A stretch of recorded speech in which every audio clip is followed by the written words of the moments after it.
ഒക്കെ ആയിരിക്കും. പക്ഷെ ഇപ്പൊ ഇങ്ങോട്ട് വരും. എന്തുമായിട്ട്? ജോലി വേണം, അതുകൊണ്ട് പക്ഷെ ഇപ്പൊ ഇങ്ങോട്ട് വരും. കാത്തു ഉമ്മറപ്പടിയില് കാത്തു നിൽക്കുകയാണ്. മോനവിടെ നിന്ന് നോക്കുമ്പോ പക്ഷെ കിൻഡർ ജോയ് അല്ല കൊണ്ടിരുന്നത്. പിന്നെയോ തീരെ ലെവലില്ലാതെ ആടിപ്പാടി വരുന്നു. അപ്പൊ പൊന്നുമോന് ഇതൊന്നും അറിയില്ല.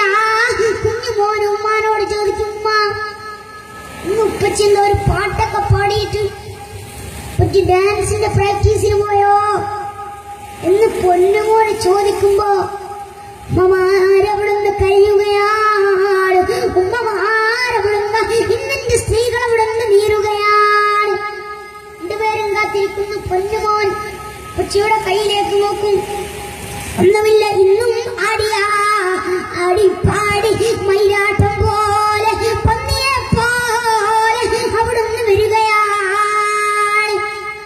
മകനൊക്കെ വിചാരിക്കും വല്ല ഡാൻസ് പ്രാക്ടീസിന് പോയതാണറ്റ.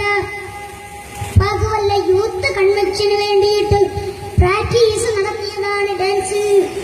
അതുകൊണ്ട് കുട്ടികൾക്ക്